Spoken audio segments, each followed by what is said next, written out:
Bonjour, bonjour, mbote, mbote, mes bien-aimés dans le Seigneur, na pesi biso mbote na kombo na Yesu Christo. Naza na sengo bandeko na ngai ya kozala su liboso na bino na memeli bino message, suite ya message, ba message oyo Nzambe apesi nga, ba révélation Nzambe apesi nga, maloba oyo Nzambe apesi nga, oyo akomi deja na livre na biso ya Congo, asi akomi likolo, biso etikali kaka tokoma yango na maboko na biso matériel etikali kaka biso to exécuter mais Nzambe asi akomi na yebisaki bino Nzambe apesi nga quelques messages eza kamwa ebele ba message oyo Nzambe apesi nga makambo foto yeba makambo foto salela oyo tokokoma na livre na biso na histoire ya Congo eza na ba loi eza na ba secret eza na ba secret oyo Nzambe révélé biso po etambusa Congo po esunga biso po tolonga cette fois-ci donc Nzambe ayebisaki nga makambo kamwa ebele eza quand même ebele mais oyo eza vraiment important oyo ekokomama na kati yango nazopesa ndambu donc nde nalobaki na ye na suite donc bandeko na nga mpo bocomprendre message oyo ya lelo peut-être ndeko monaki te orataki message mibale oyo nauti kopesa et ça peut arriver nga mpe namonaka bavideo mosusu esi elekaki déjà mikolo ça arrive comme ça peut-être orataki bamessage wana otala yango po oyeba makambo Nzambe alobi makambo fo toyeba yango biso nyonso tu bacongolais e baafricain Nzambe alingi toyeba makambo oyo eza baordonnance na ye eza basecret oyo Nzambe azorévele biso tokomi na niveau wana ya basecret oyo ebombana oyo bakoko na biso bayebaka yango me basalelaka yango te batekaki makambo oyo na bapaya yango biso tokendeki na bowumbu eza makambo Nzambe ayebisi ngai bayebaka makambo oyo même mikonzi na biso mosusu balekaka lokola par exemple Mobutu ayebaka makambo ebele Nzambe ayebisaki nga makambo Mobutu nayebisaki bino makambo mosusu mais nasali nanu video wana te nazwaki lisusu tante Nzambe apermete ngai kopesa nga tempo na yango te mais Nzambe asayebisaki nga naloba yango eza po tozala na connaissance ya makambo elekaki na période ya Mobutu wana eza parenthèse eza très important fo toyeba makambo elekaki na période na ye po eza na makambo esalamaka eza makambo spirituel donc voilà eza ka parenthèse na ye na suite oyo bandeko na ngai bandeko oyo tozotala oyo bozosunga ngai bozosoutenir mpe œuvre ya Nzambe po nga na kosala bapartage mais na kosala na combien de personnes nga nayebi ta mosu nga nayebi 10 personnes na partager na bango bino pe boyebi 10 ou 20 eza na bato mosusu bayebi pe bato ebele ezali malamu et important et obligatoire toyeba makambo yango moto kotambusa Congo yango moto kosunga biso donc voilà mes bien-aimés dans le Seigneur naye ko continuer message et nazalaki na 2 Nzambe aye kopesa nga message mosusu lobi et Nzambe a faire comprendre nga ke fona tokotisa ngo na landisa ngo na message on apesaki lobi yango na opesa siko message on Nzambe apesi nga lobi après na opesa su wana msu po kende ezala en ordre donc Nzambe na biso azwa lokumu tika kumisama apambola bino mes bien-aimés dans le Seigneur apambola basali na ye bana na ye bopambolama azwa lokumu po asali biso grâce biso tozalaki na biso même na connaissance te toyebaki même pas que toza un peuple choisi ngai en tout cas Nzambe aye korévéle nga qui je suis donc voilà Nzambe azwa lokumu avant tokota na message na biso totika moment oyo na maboko ya tata Nzambe bongo tokota mbala na message na biso tobondela Saint-Esprit asunga biso na kososola message oyo na comprendre makambo nini papa lobi poso Saint-Esprit asungi biso te toko négliger même message ndenge bato mosusu bazosala bazo négliger message na bandoki oyo bazoya kofinga Nzambe azomona bango baza na maboko ya Nzambe babanga na bango te ta na bango esili nango babanga te bokontinue kofinga bokontinue na bino koloba nga azoka nde mawa mpo na bino mais bana Nzambe bozala attentif bolanda bato bazoya kodistraire te il y a des sorciers qui viennent là bolanda te bokipe bango te yoyoka message zwa part na yo etosa Nzambe na yo omoni eloka mabe kotia même pas commentaire ko répondre pe même pas totika bango potana bango sesili Nzambe na biso azwa lokumu tobondeli na kombo na Yesu Kristo Nzambe asunga biso na message oyo tososola tochango en pratique Tata, merci. Tozongisi lokumu epai na yo, Père Céleste, zwa lokumu.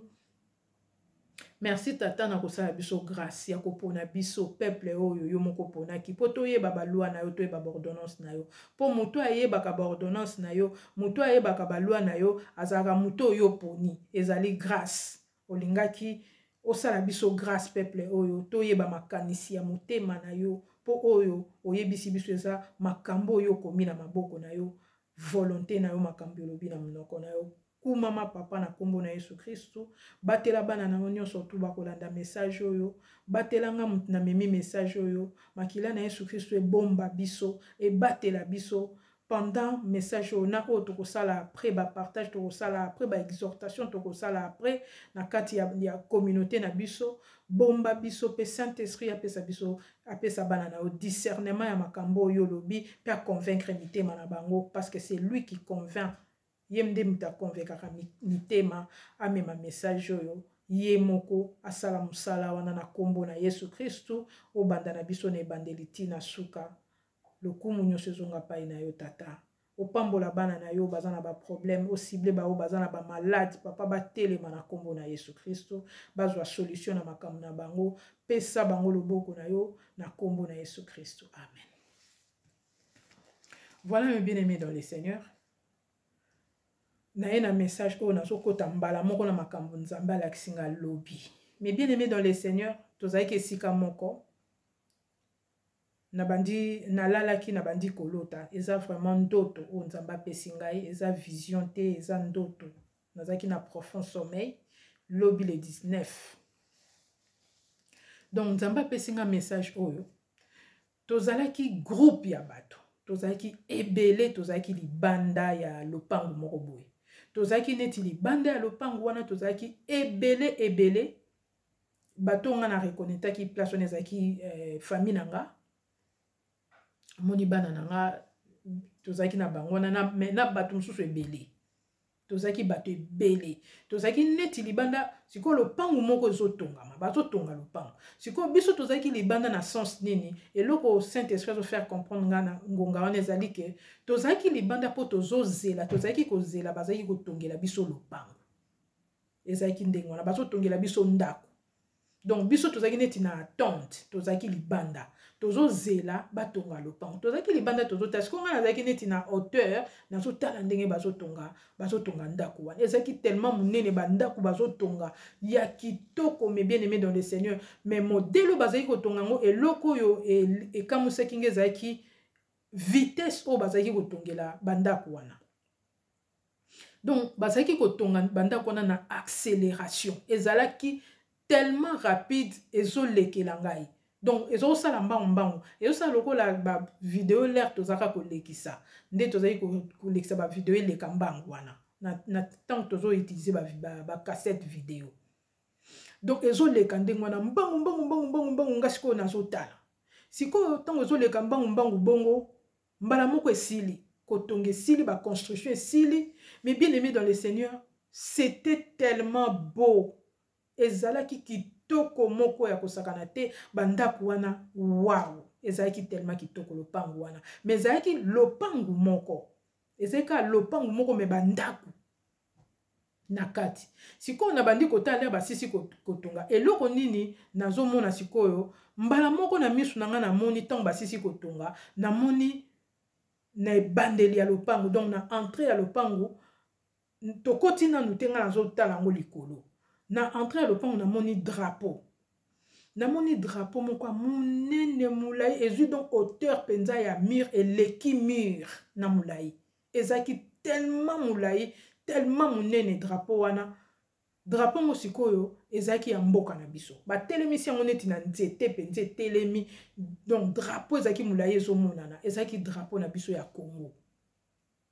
sikoyo na sima drapeau na biso mais bien aimé dans le Seigneur namoni ba drapeau elandi drapeau na biso na sima nango donc ezaki neti na mulai tout au long ya lopango ba drapeau ngo mike ezaki neti ya miniature ya mikuse ezaki ebele mais bien aimé dans le ebele ezui penza l'homme bimba ya mur ya lopango siko ba drapeau ngo elo oni ne ko attirer attention nga ba drapeau wana nyonso elandaki drapeau na biso ezaki mike mikuse siko ba drapeau ngo ezaki chaque drapeau ezaki na signe nango ezaki na signe ya mboka te neti drapeau à France to drapeau Angleterre te ezaki bongo te ezaki na ba signe moko bo neti ba figure moko eza na figure neti ya nyama mususu eza na figure neti ya eloko moko signe moko boye mususu eza na signe neti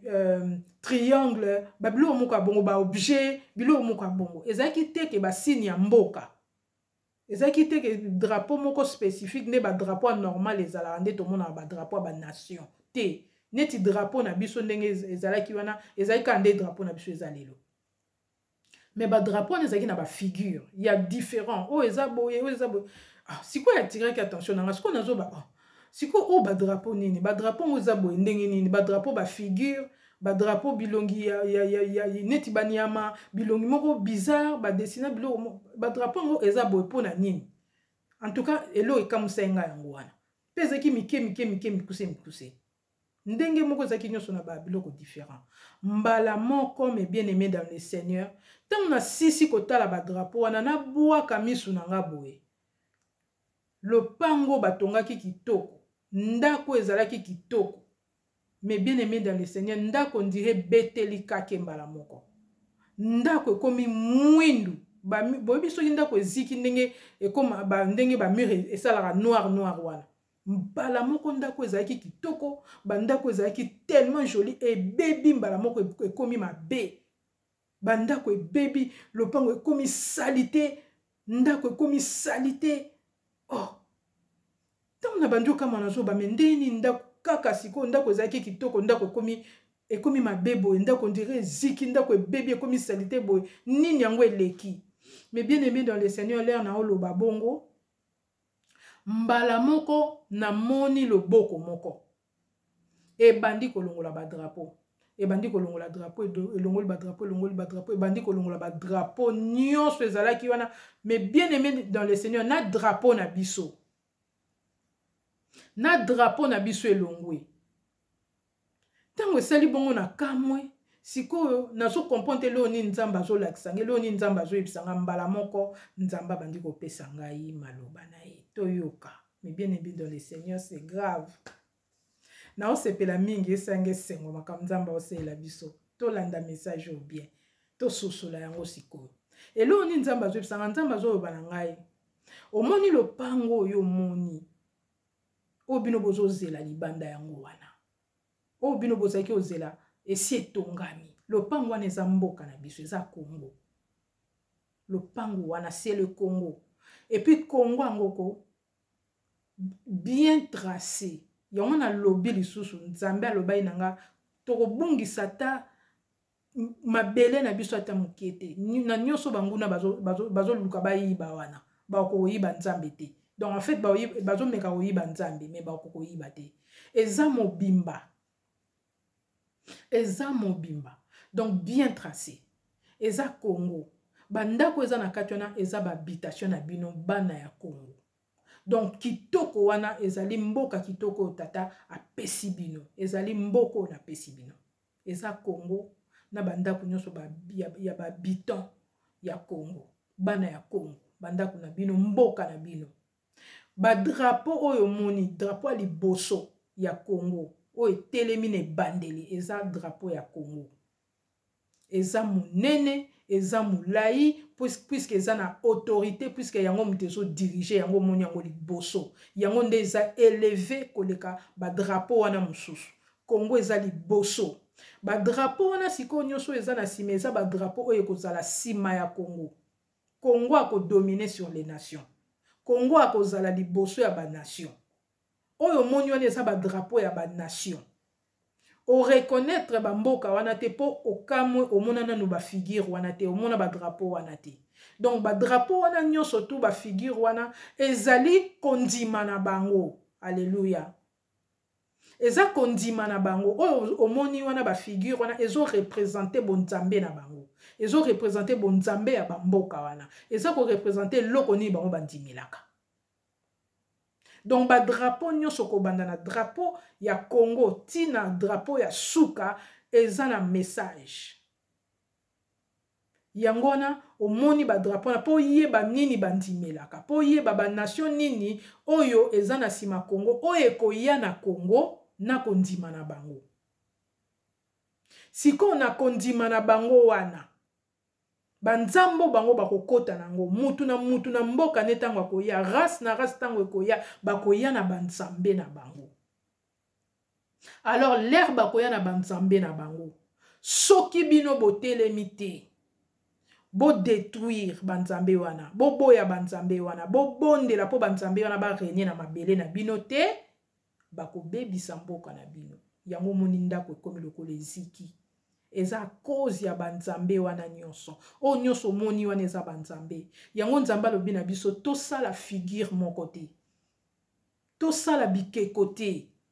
Po to bondele la bikeko, po représenter, po to gumba melango. Yango nzamba pekisa biso to gumba mela bikeko, ba dessin. Nzamba pekisa biso po eza mabete tokokyo dessiner, mais à la longue toko fuka melango. Ce que zoya chaque fois zotala ke longia ya eloko moko ikeko moko, ozoya chaque fois ti déjà ça devient l'idolâtrie. Pour nini la Bible nous dit que Nzambe c'est un Dieu jaloux. À cause de sa jalousie, il punit les nations, les générations en génération. Azolobela Moïse, je suis ton Dieu, je suis leur Dieu. Yebisa bango, naza un Dieu jaloux, j'ai puni mes enfants jusqu'à la 4e génération. Yango punition obisoto zwa. Oui, mes bien-aimés dans le Seigneur, yango punition obisoto zwa ka. Po ba koko na biso, ebele ba gumba melaka bikeko. Tango bandi ko gumba mela bikeko. Ah, eza peut-être pour na bango zaki mabete, mais à la longue ba bosa ki nzambe na bango. Et bazala ki vite trompé pour molimo nzambe zaki sauter. Et bungi saki bango yango memaka biso na esclavage ti et kotisa biso na ba génération, mais génération na biso ezaki asuka pour nzamba restaurer. Nzamba zongi se biso makambo nazo ba me bien aimé dans le Seigneur. Soki biso toza mayele, soki biso to simbi bonzambe, soki totosi nzambe to kolonga, foto zala na pouvoir likola banguna na biso. Foto ka makambo nzamba zoloba, tango tozo ki ako révéler biso lisu makambo ebele. Donc bikeko webe ba drapeau na nyonso to za banzambe ya lokuta ya mabeo ba koyela biso. Nzamba sala kisi ke bakoya bokomona bango boye ata baye na bikeko te ata bakoti na babiloko te bakoti na bamagie na bango te baye na bakoya ya solo mais ekozala na motema na bango muta koko zala omoni boye ane eloko te na maboko mais na motema na yo ebi nzamba sambela te tanga kotaka na place na ye po alala oyebi makambo aloba na motema ne te azo invoquer nzambe na ye alors to pesa place na banzambe na bango te. Po soki Congolais, to mutu mwindu, Afrique mumba, toza faible, bango bakokotisa biso na bonzambe na bango. Mutu azara na esprit supérieur, mutu alonga kana oya esprit inférieur. Soki biso to mi lembisi, banzambe na bango wana bako travailler, bako dominer mabele na biso. Ndenge nzamba ebisi biso, nzamba zo révéler biso, lobi a révéler ki biso na pesa ki message munene. Yako sa couple. Lelo nzamba zo ebisanga makambo bonzambe na bango to telemela yango. Bako ya na bonzambe na bango. Ata to ebisi bango biso awa to ndimela nzambe na bomoyo oya kela likolo na se na kombo na Yesu. Bako kondima biso na mutu mais na misala na bango. Donc il faut to imposer nzambe na biso. Oui, c'est comme ça. Mutu soka yepa na fois à se plier na balu andako na yo. C'est comme ça. Donc Congolais nyonso mutu mwendu nyonso aza na devoir wana ya ko imposer nzambe na ye. Nzamba zaka moko oya ko régner na Congo. Kaka moko. Mutu ya ko juger. Ya Congo. Kaka ye kaka mutu ya régner. Ako régner na mokili mobimba. Kaka ye pe mutu régniaka. Mais atikela temps na ye. Il a laissé le temps. Na bana na ye na ba créature na ye ba ye ba ye. Biso mto panza sango na biso mto ko lakisa bango nzambe. Bonzambe ya solo ba yebi yango te. Ba yebi bonzambe te. balingi peut-être nzambe bayebiti o baye kolisa bango bakola nango yango wana bango bazotambola nango biso mutoko panza sangwa nzambe biso mutoko lakisa bonzambe makambo na yo kaka na matoi na moni yango nzamba makambo nyonso toyoka bandeko nanga ekosalama makambo nazoloba ekosalama c'est l'ainsi dit l'Éternel nazopesa ba l'ainsi dit l'Éternel soki totelemeli bonzambe na bango te na kolakisa bango nzambe ya solo bakozala perdu bakoyala banzambe na bango bakobanda kobimisa banzambe na bango liboso et puis bakokotisa mobulu na mboka na biso bakokotisa mabe na mboka na biso bakosouiller voilà le terme qu'il faut bakosouiller terre na biso bakosouiller Congo na bonzambe na bango tokokoloba na nzambe mais pourquoi ozotika bango baya pourquoi alors na posaki nzambe question wana nzamba lobi nanga il fait grâce à qui il veut nzamba boyi mutute nzamba sana ba oya kopesa grâce bakota na ko oyo nyonso kota na Congo azui grâce à nzambe étranger nyonso po nzamba yebelo kazo sala c'est de notre devoir to lakisa bango nzambe na biso to ko lakisa bango nzambe na biso po bazwa bomoi po eza musala nzamba pesi biso nzamba otala biso nzamba sala lobi akotinda bango ayebi ba oya kotinda asia trier ba oya kotinda nzamba za nzamba tellement ya ordre nzamba boyi mutute nde na lobaki lobi oyo aboyi mindele non mais alingi makambo za na ordre alingi mindele wana bayeba ye alingi ba étranger wana nyonso kotinda bayeba ye eza siko devoir na biso c'est notre devoir biso ba congolais biso batu mwindu yango ba message oyo mutu mwindu nyonso fo azwango na kosala na kozwa temps na yebi ndenge nzambe ako permettre oyo place nga na osuka na pesa message na ba africain nyonso bayeba makambo. Pour nini, mes bien-aimés, tozo balelo makambo nzamba zolobela biso babantu. Eza makambo nyonso seko mama nzambe na biso sala nyonso. Nde na lobaki Esaïe 14, Sophonie 3, Joël Mobimba. Nzamba zolobela biso na livre Esaïe soki toke na zelana zwa verset oyo ezo yebisa biso clairement que nzamba zolobela biso. Il nous parle. Apesa ba loi na ina mutu nyonso te. Omoni oyo eza ba loi o nzamba pesi ba ordonnance apesa na mutu nyonso te apona batu oyo apesa loi bandeko ebele mususu bazokanisa mama dasa zoya aoloba na ndenge na ye azoloba n'importe quoi nazokosela nzambe peut-être makambu mais ce n'est pas moi nga na pona mutu te nga na sala mutu te na créer eloko te nde naza boye à part ka bano nzambe ye moko a créer atiaki ka nga na bota na créer te nga te na créer ba loi ya mokili ngai naza nzambe te nga nazali oyo nzamba poni azopesa nga kaka ba message nga na ya kopesa musala nga nazosala yango wana donc ce n'est pas moi so na question opposée na makambo na kokosunga ona o nzamba yebisinga mais ko condamner na onga te nga na linga batu nyonso ba étranger nyonso nga banda na ye na vanda na bamboko na vanda na zaka na ba étranger na sala ka na ba étranger na mesa na ba étranger na vanda na ba étranger na linga ba étranger na problème mote kuna eza makambo linga te ya kozala ya ki fanatisme même ou quoi non eza makambo oyo ya bonzambe o nzamba lingi c'est ce qui prime o nzamba zoloba ordre o nzambe asala selon sa volonté. C'est juste ça. Eza ngaite ou bien bisoto lingate non, c'est le vouloir de Dieu. Donc voilà. Nzamba zo yebisa biso boy. Na livre Psaume 147 tozui na verset 20 na tangi na kombo na Yesu Christ. La parole nous dit ceci. Il révèle sa parole à Jacob, ses lois et ses ordonnances à Israël qui représente les Bantous. Il n'a pas agi de même pour toutes les nations du monde entier. Na kansato sosoli to tanga biso moko Bible je biso ke Nzambe alobeli a révélé ba loi na ena ba ordonnance na ena peuple ya pona na peuple ya Jacob qui représente biso oya zo régner siko oya ju suite ya règne c'est Jacob. Nzambe lobi a révélé kamakamune kaka a révélé ngo na Jacob na les 12 tribus qui représentent Jacob 12 tribus ezawapi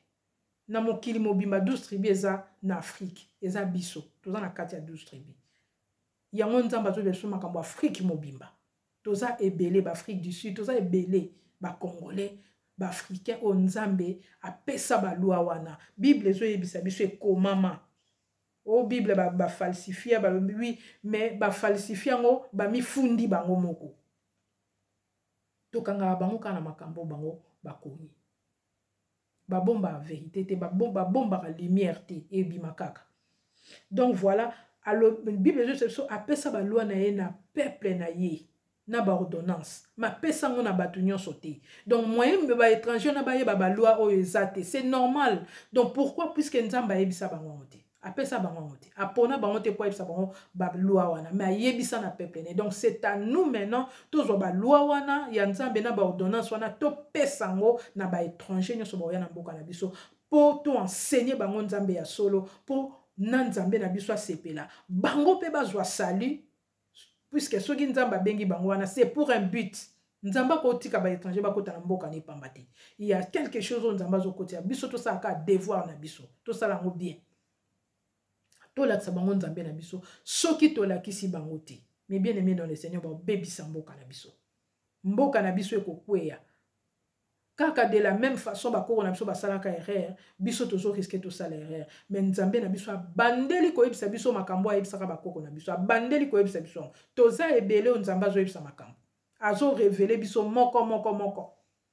toza ebele tozwa ngo to sangisa yango mutu ekokoma histoire mboka na biso ekokota na constitution na biso e mboka na biso eko réussir eza makambo eza déjà fixé ndenga Habakkuk 2 elobi na biso même si elle tarde écrivez-la pour essayer komama elle s'accomplira donc eza ka question à temps tozelaka nzambe na biso a sala donc voilà ce qui toza na besoin ya koyeba ba verset nazo pesa tout à l'heure mais nazo zonga mwa moke na likambo ya drapeau siko ya biso po na lobaki awa tango na moni ba drapeau ba longoli nyonso ba longoli na drapeau na biso ya Congo elongwaki na drapeau na biso elongwaki na mboka elongwaki po na nini po nzamba zo yebisanga ke na drapeau na biso eza na problème il faut to changer drapeau il faut to changer drapeau et to changer drapeau puisque nzamba sa lobi yango nzambe asi akomi yango o nzamba lobi mutamokili moko ta ko ya kolongola ngo mutamokili moko ta o changer yango nzamba lobi na biso na drapeau na biso eza drapeau ya ba problème to kokota wana pona bonde la likambo ya drapeau na zonga nango biso na pesaki yango likambo ya drapeau na pesaki yango na vidéo moko esi eleki mais na kozonga spécialement na zo bonde la nzamba la kisangai bassine oh nayebi ndambu mais je vais entrer en profondeur et puis pour nzambe a révélé biso drapeau na biso bien nga na monaki na yoki pe likambo te mais tozo bonde la pour na drapeau na biso mais bien aimé dans le Seigneur na drapeau na biso eza na problème na drapeau na biso eza miso nzambe te ayebi yango po eza ya mboka na biso mais alobi na biso eza na makambo na kati eza na basine na kati eza na makila na kati o photo longola to changer na ndoto nzambe alakisi nga na message apesi nga na drapeau na biso eza teke ba drapeau na mosusu elongwaki ya biso etikali non na ya biso ezalaki déraciné donc ce qui veut dire qu'il faut changer drapeau oyo ekopesa nzambe lokumu oyo eza na paix drapeau ekomema kimia drapeau ekokanga mboka na biso oyo nzambe na biso akomona kosepela nango mpo drapeau erepresenta mboka drapeau et représentant mboka et loko o toko changer na mboka na kati ya biloko toko changer po biloko a changer belé eza mboka na biso nzamba yebisa inga mais lokola la kisinga likambo drapeau c'est pourquoi j'en parle drapeau na biso il faut to changer yango il faut to changer drapeau na biso po mboka na biso zwa kimia et sepelisa nzambe ndenge nzamba lobi ko révéler biso ko toza ebele o nzamba zo utiliser pour na makambo pour na reconstruction rétablissement ya Congo na biso Congo ya sika Congo nzamba sa komi asia tongi azo couvrir ye moko donc Congo na biso eza na maboko ya nzambe voilà mes bien-aimés dans le Seigneur message on a memela biso totanga na livre ya Hébreux 9 26 27 tobako banda na 27 totanga na livre ya Sophonie 3 totanga livre ya Esaïe 18 Esaïe 6 Esaïe 14 tokomona makambo nzambe alobi na biso pona rétablissement ya mboka na biso nzambe azotonga mboka na biso na vitesse moko accéléré mboka na biso ezotongama mbangu mes bien-aimés dans le Seigneur. Donc voilà mes bien-aimés dans le Seigneur naza na sengo ya oyeba makambo yo. Deuxième parole ya nzambe oyo kokota na kati ya buku ya Congo yangoyo tokosambela banzambe ya bapaya te ndenga yebisi biso apekisa biso tokosambela bikeko te ndenga lobi na Exode ndenga loba na Moïse tokokumisa banzambe mosusu te nzambe alongolaki Abraham na libota na ye moko po bazali kosambela banzambe bapaya po atombola Abraham il fallait Abraham alongwa. Il y a un quitté, il y a tout le temps un quitté. Il faut qu'on l'ongwa. Il faut qu'on pèse mon kongona o ezama be. C'est pourquoi na zo pèse le sous message yo. Ndenge nzamba loba nanga na insister na suka ya mbula oyo na ganga na ebisa batu mabe batika mabe ba se repentir. Bandoki batika mabe batika kindoki nzamba lingi bango. Ata baboma bato ebele balia bato ebele nzamba kolimbisa soki baye na repentance sincère.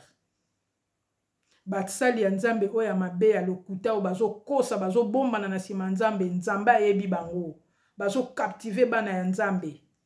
soka ye alobi nzamba lobi bana nzambe pe o baza na discernement te na ebite so baza na Saint-Esprit te bazui bango nzambe azolobela bato wana ba relâcher bana na ye ba bongo la motema puisque na fin de l'année oyo ndenge zo sila ba koleka te mabe koleka te mutu akoleka na mabe 2023 aosilisa moti eza maloba o nzamba lobi aosilisa moti na sina loba makambo 2023 batu bako perdre ba vie na bango po ba boyi ko bongo la motema. Il y a une colère épée en Nzambe et si etelemi tozana temps ya repentance. Repentons-nous. Repentance botika mabe, botika osaka na kombo Nzambe. Botika osaka na kombo Nzambe. Oyo lobi Nzambe mtatindi et pourtant Nzambe mtatindi te. Bongola motema na yo. So lingi Nzamba salela yo, so pesi vi na yo na ya osalela yo. Osalela yo asalela ka bana na ya kela biso po asalela biso. Tika mabe ozo sala. Tika kokosa bana Nzambe. Puisque vérité ko bimakala te. Nzamba ko exposer batu pour la honte éternelle. Et ça message on a pesi na suka to bongo la motema et puis bana Nzambe nazo rappeler biso que Noël les a fête na biso te. Boze la tenga na yana loba joyeux Noël pour na lobango te. Na feta Noël te. Biso feta Noël te. Nzamba zo lo kumpo bana nga ba comprendre ngo. Ba comprendre ba yebi lelo Nzambe. Biso feta Noël te. Donc pour Noël les a fêté na biso te. Les anniversaires à yeso wapi. Biso feta ngo te. Donc voilà. Nzamba za na biso po na nga jour wana eza lokwa ba jour nyonso ya kitoko Nzamba pesa biso ya kokumisa Nzambe to kumisa ke tous les jours. Ti tozo ke na fin de l'année tozo kumisa ka Nzambe. Toza na kati ya ba prière tozo bondela nga na yebisa bino ya solo bande kuna zo bondela tellement makasi Nzamba membiso na profondeur ya ba prière mo makasi po ba attaque na lobi eza makasi. Bobondela pe po na nga bandeko ndenga na zo bondela po na bino makasi me Nzambe na biso atelemi po na ko batela biso mabe moko ekozwa biso talobaki ils nous feront la guerre mais ils nous vaincront jamais po ye moko zo batela biso tika tata Nzamba zo lokumu abatela bino me bien aimé dans le Seigneur na ko zonga po na ko pesa message au mususu o Nzamba pesi to ko kotisa na livre na biso histoire ya Congo na constitution na biso na nguya ya Nzambe na bolingo na ye na kozonga très bientôt soki Yesu Christ na biso azoni kozwa biso te na kozonga pour na message suivant. Au revoir mes bien-aimés dans le Seigneur.